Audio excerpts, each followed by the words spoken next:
So, one thing that Kevin and I are constantly doing is checking in with each other. Are we still on the same page? Do we still have the same end goal? And does that still look the same?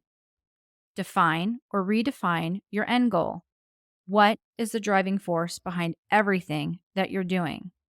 Basically, what is your why? What's your personal mission in life? What's the core value you always come back to as your highest priority? Take a moment to look at how you choose to spend your time, your work, your recreation, the people you choose to have in your life, and how you interact with them, and so on. You might see a core principle or a motivation that's guiding you. The beginning of the new year may be a good time to rededicate yourself to your mission or to define one if you haven't already. Welcome to your Landlord Resource Podcast. Many moons ago, when I started as a landlord, I was as green as it gets. I may have had my real estate license, but I lacked confidence and the hands-on experience needed when it came to dealing with tenants, leases, maintenance, and bookkeeping. After many failed attempts, fast forward to today, Kevin and I have doubled our doors and created an organized, professionally operated rental property business. Want to go from overwhelmed to confident? If you're an ambitious landlord or maybe one in the making, join us as we provide strategies and teach actionable steps to help you reach your goals and the lifestyle you desire, all while building a streamlined and profitable rental property business. This is your Landlord Resource Podcast. Well, hello and Happy New Year, landlords. I know we had an episode drop already this year, but to be honest, we had pre-recorded a few episodes to get us through the last couple weeks of the year, so we could use some much-needed time off. So for those of you who are tuning in for the first time, this is Stacy. And I'm Kevin, and we're excited to kick off the new year with a special episode focused on the landlord mindset for 2024. Today, we'll explore the word of the year, share insights on self-management, and discuss where your mindset needs to be to thrive in the rental property business. Yep, a couple episodes ago, we discussed what's going on in our lives, kind of like a behind the scenes, but not really what our personal goals were. So we're going to touch on that a little bit today. We have really done some work on our mindset, and that has absolutely benefited all aspects of our lives, even as rental property owners and landlords. So that is a little of what we want to discuss today, with the hopes maybe one or two of these things will help you guys and give you a leg up in your business or professional lives. So let's start with resolutions.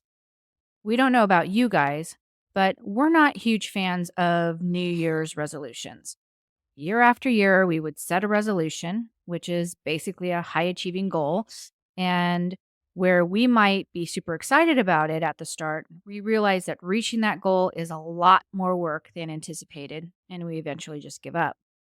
In reaching goals, especially new ones that we are unfamiliar with the process on how to get to that goal, takes time to research and tweak to make it work within the day-to-day structure of our lives. First, we typically underestimate how long it takes to kick a bad habit or adopt a good one. Popular wisdom says it takes 21 days. However, studies indicate that, on average, it takes approximately 66 days before a new habit becomes automatic. And second, we, and people in general, tend to make long lists of big habits that they want to change, like losing weight or saving money, doubling their revenue, and quitting smoking or drinking. And each of these goals is a heavy lift requiring considerable effort. We overwhelm ourselves by focusing on substantial changes down the road rather than small, incremental changes in the here and now. So, what happens? Life gets in the way, and we tend to feel worse about ourselves for failing at the goal, which brings on negative energy that just gives us a why bother attitude. Yep, been there, done that for sure. So, what can you do instead of resolutions? Consider using intentions instead. It puts a lot less pressure on yourself to perform and allows you to work at developing the habit over daily, weekly, and monthly time periods with intention and not this huge change all at once, like we commonly experience with resolutions. So, Stacy and I want to lose weight. Let's just say we were already on the heavier side and then we gained more weight while traveling so much over last summer, about 10 pounds each. Many people would be like, I'm going to set a resolution to lose weight. Well, what exactly does that mean? For some people, it may mean they are going on keto. For some, it might mean getting more active. For others, it might mean a whole life change in how they see their relationship with food, which takes a lot more work than just going to the gym or not eating carbs and increasing fat to get into ketosis. No matter how you look at it, it means change. And a lot of people don't like change, us included. Change is hard. We work long, sometimes crazy long days. At the end of that day, what we want less of is to fight through the change and face the hard, which is likely why, for us, resolutions just don't work. We know that we need small, actionable steps or intentions to help us to change these bad habits we've developed into healthy ones. Things like increasing our intake of water. This is something that is so crucial to how well your brain and body can function. Yet, we're lucky if we get 24 to 36 ounces a day. That's much less than the recommended 64 ounces. So, for many of us, we start with the intention to drink more water and develop that habit before moving on to the next intention, to do what we can to set ourselves up for success.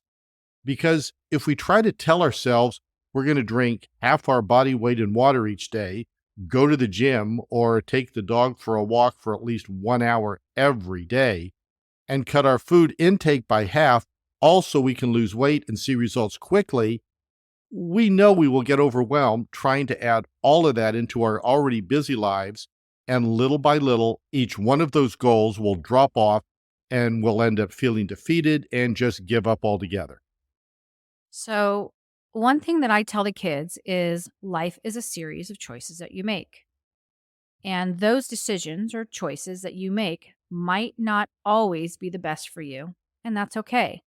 What's important is understanding what got you to the point of making that decision or choice and learning from it.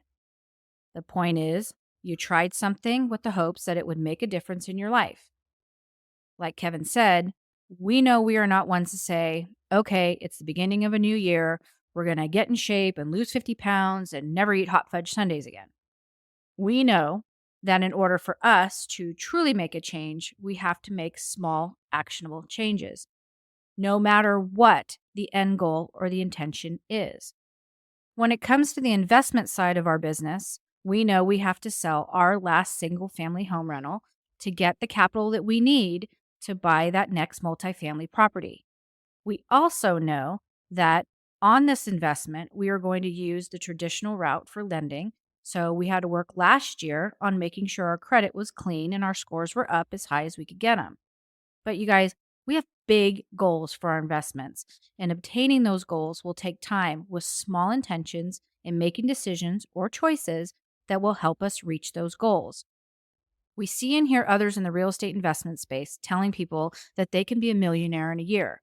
No money to put down? No problem. All you have to do is find a good deal, use creative financing, rinse and repeat. Yeah, no, it does not work like that, at least not for many. You need to ask yourself, what do I really have to do versus what society or influencers tell me that I have to do? Because they're not the same. Finding the right investment property takes time. Time to learn what it is you want from the property. Do you want to invest in more deprived areas? There's nothing wrong with that if you do. Or do you want to invest in B or C class properties that tend to be a little more stable? Do you want a single family home? Or do you want to house hack a duplex or a triplex? Do you want to work with a realtor or a wholesaler? Do you want to invest near you and self manage? Or can you get more bang for your buck by going out of state? And if you do go out of state, who will be your boots on the ground? Will you invest alone? Or are you going to invest with partners? And if you do have partners, who are they? And are they qualified? And do they have the same end goal as you do? Will you own this property yourself? Or will you start an LLC and hold the property in that? So, you see, these are the decisions and choices that we're talking about. For those of you who haven't started yet, or maybe you're ready to add your next property to your portfolio, there are a lot of choices to make before you can make that deal happen. And sometimes we have to adapt to what is going on outside of our control. Interest rates are one of those. Laws and ordinances may change the way we manage our property as well. Sometimes you have to pivot when things don't work out as planned. Maybe owning single family homes is not for you. Maybe you need the security that multifamily offers. Maybe dealing with tenants isn't for you, so hire a property manager. Maybe commercial property, where you rarely have to deal with the tenant, is a better option. Redirect your thought process and set your intentions, then adapt with small changes. You can't control much of what happens in the world or even in your own life, but you can control the intentions behind your own behavior and decisions. So rather than resolving to make certain choices, choose instead what intentions will be behind your choices. For example, you might set the intention of spending less on eating out so that your financial picture can develop into one that lenders will favor when working to get a loan. And you guys, some days, weeks, or even months are better than others. But once you begin to experience and feel the success, it's a lot easier to continue with that intention. So, I read a quote recently that said, "What you are not changing, you are choosing." So, let that sink in a minute. What you are not changing, you are choosing. And change doesn't need to be a huge, life altering event either, but it does mean that you have to evaluate this issue on some level. So, one thing that Kevin and I are constantly doing is checking in with each other. Are we still on the same page? Do we still have the same end goal? And does that still look the same? Define or redefine your end goal. What is the driving force behind everything that you're doing? Basically, what is your why? What's your personal mission in life?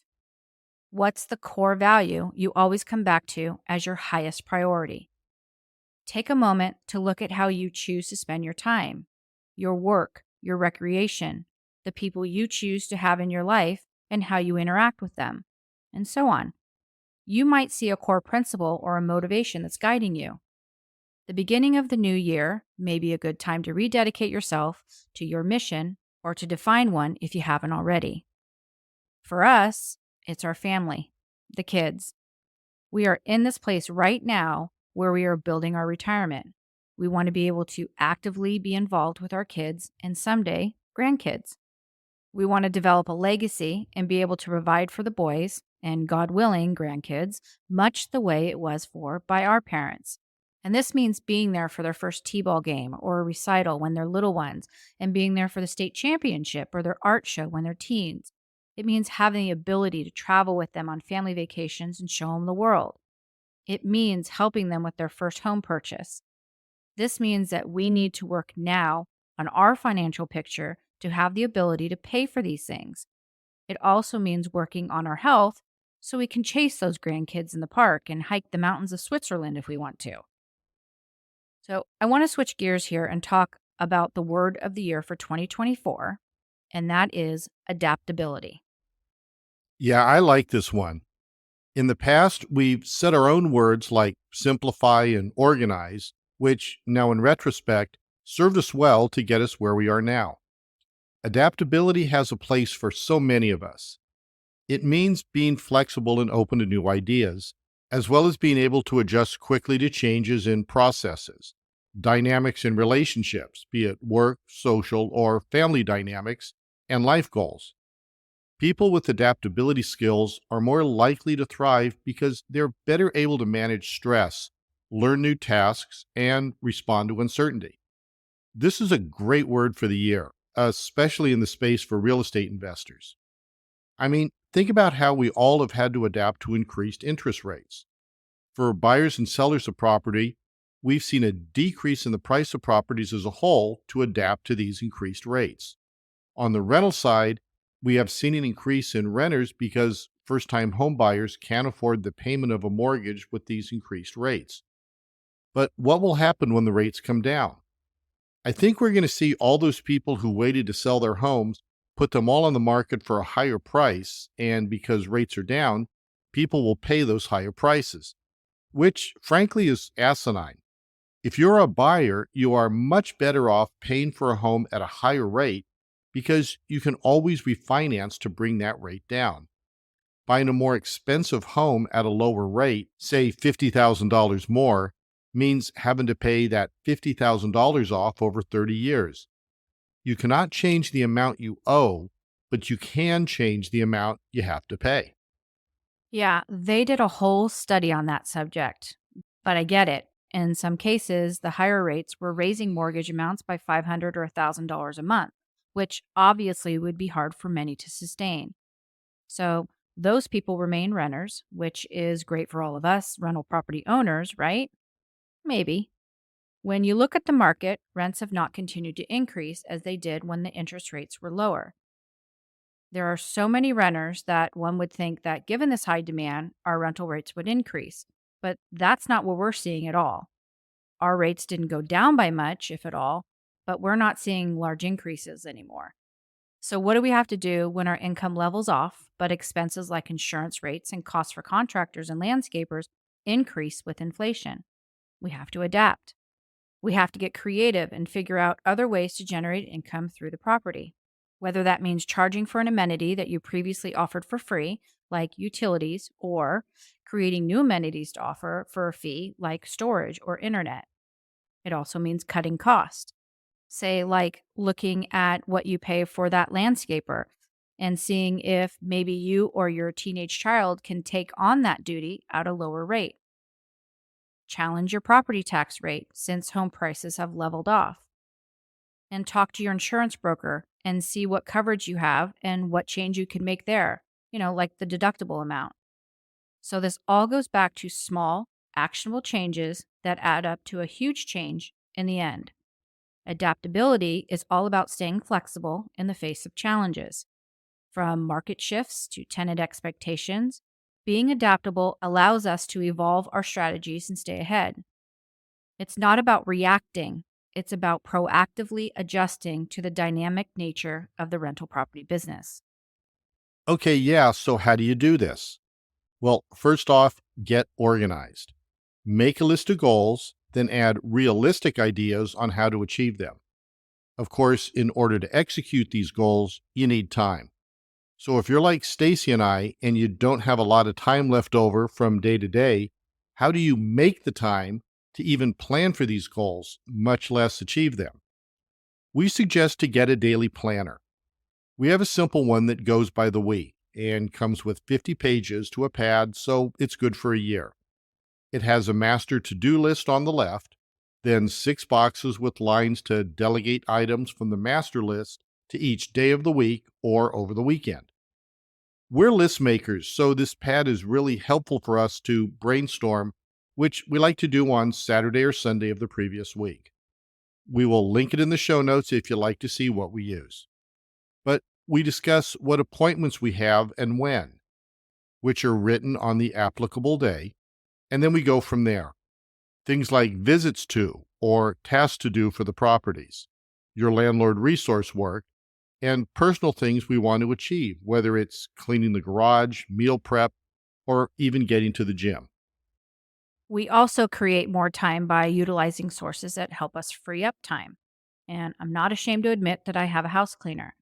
I've had the same mother daughter team clean my house every week for the last 20 years. They know us, they know the kids, and have seen our family go through the best and the worst of times. I also use Instacart for grocery delivery when I'm really pressed for time. And this may cost more sometimes, but it all works out in the end. Here's how. We like to select stores that don't charge more for the shopping service, and when we can, we'll go pick it up instead of using delivery. So this saves us time of having to walk around the store, which honestly I enjoy, but it also saves money because I'm not impulse shopping and throwing an extra $30 to $50 of items in the cart. I think we have a discount code for Instacart. We can link it in the show notes if anyone's interested in checking out that service. If you're someone who eats out a lot and is wanting to cook more at home without having to deal with shopping and prepping, you might consider a meal delivery service like HelloFresh. We signed kid number 3 up for this when he was away at college, and it was a huge success for him and his roommates. They have like 40 different meals that you can choose from each week, ranging from meat and veggie to vegetarian, pescatarian, and they have menus for special diets as well, like high protein, low carb, low salt, low sugar, as well as plant based meals. They have meals large enough to feed families, so that's super helpful too. And I believe after you get through their special promotion of 4 free meals, it costs just about $10 per person per meal. And seriously, that's not horrible. Even if you just substituted this for 2 meals per week, that's not a bad option. So we'll put a link to check them out in the show notes. So the point is to create more time, you need to work smarter. And sometimes that may cost a bit more, to pay for the convenience of getting your groceries shopped for or food already meal prepped and delivered. So all you have to do is cook it up to eat. We've said this before, but take advantage of technology out there. Consider using Landlord software if you haven't stepped into that arena. Yep, we have mentioned many times before how Turbo Tenant is free and only costs you if you need to purchase a state specific lease or you want your rental income deposited quicker than the regular 5-day turnaround. We have discussed Hemlane that offers 3 levels of support depending on where you are in your investment journey. The best thing about them is they grow with your business as you scale your properties. The highest level is where you can pass off your properties to one of their pre qualified property managers at a much lower rate than if you hire one on your own. We'll link them in the show notes to check out. Okay, another way to organize your time is by time blocking, which is something that Kevin and I are going to give a try this year. We are going to adapt our schedules so that we can give ourselves a specific time slot to work on a goal. So, a good example of this would be when we want to exercise. On days that we're not on the road or having to be at an early appointment, we will work to block out early morning hours to get in exercise. And guess what? We are professional procrastinators. So, this one's going to take some real serious focus and discipline. What we will not do is say that we're going to work out like a maniac for 2 hours a day, get so sore we can't move for 3 days, and then never go back to the gym. We've been there, we've done that, and we learned that is not for us. And we have no idea if our lives can adapt to time blocking, but we will never know if we don't try. Yeah, but I'm sure we'll kind of learn as we go on and we might have to pivot from time to time too. Yeah, well, pivot was one of our words several years ago, and it's important to have a flexible outlook so you can pivot when it's needed. And it's important to have a flexible outlook so you can pivot when it's needed. All right, let's talk a little bit about mindset. So, along with adapting, we talked about getting organized. And in order to organize your thoughts and your actions to achieve goals, you have to have a positive mindset. And I know there's some people out there that think this is a bunch of woohoo, but someone with a can do attitude is going to be able to achieve a goal much easier than someone who is negative or skeptical to the whole process. And how do you get this positive mindset? Man, there's a bunch of different proven ways. You can use a gratitude journal, you can meditate, and box breathing is good to clear your head. Surround yourself with other positive minded people and spend less time with haters. Bottom line, you have to surround yourself and your day with goodness. And I'm hesitant to say this, but I'm not one who can handle bad stuff going on in the world. I don't necessarily stick my head in the ground, but I suffer from anxiety, and there's a direct correlation between watching other people suffer and my ability to function. So, I have taken to not watching the news every single day, morning and night. I much prefer to look at news apps and choose what I learn about going on in the world around me. And here's how I learned that I have to function this way. When my first husband was ill and in and out of the hospital, I couldn't watch dramatic TV. Nothing suspenseful like crime shows or hospital shows, and completely forget about me being able to watch horror films. I even had trouble watching reality TV because of all the fighting and the tears and the anger. So I kept to comedies and love stories with predictable happy endings because that's what I needed to get me through those trying times. I had 3 kids that needed me to show them that their world could be falling down around them, but that it would be okay. So I had to learn how to see the good and focus on drawing in positive energy to do this. Again, it all leads back to my kids, and my family. And you guys, I had help. I have an incredible family and friends who stepped up big time to help us get through all this. And Kevin and his family were part of that support system as well. I will say it was hard watching all you go through that, but the strength and resilience you and the kids have is what made me fall in love with you after the fact. Aw, you're sweet. Okay, so let's get back to the mindset for landlords. First, embracing a growth mindset allows landlords to see challenges as opportunities for improvement. Second, cultivating empathy helps in understanding tenant perspectives, leading to better landlord tenant relationships. And third, like Stacy mentioned, maintaining a positive outlook can turn setbacks into stepping stones for success. It's also important to have SMART goals, which is the acronym for specific, measurable, achievable, relevant, and time bound. So, for instance, aiming to increase income or decrease expenses in the next 6 months is a SMART goal and gives you a clear target and time frame for achievement. If you are a person who struggles with seeing the positive side of things, and maybe you border on someone who is familiar with self sabotage and who really resists change, we'd like to recommend the book, The Mountain Is You. This is a book that helps with the block between you and the life you want to live. The author uses the mountain to explain how all the imperfections, experiences, insecurities, and hardships you've faced and that have built up formed the personal challenges that a person must overcome in order to grow. We'll include the link to The Mountain Is You in our show notes. So let me do a quick summary of what we've discussed today. We first talked about intentions and how small, actionable steps can help you realistically reach goals you have set for yourself, either personally or professionally.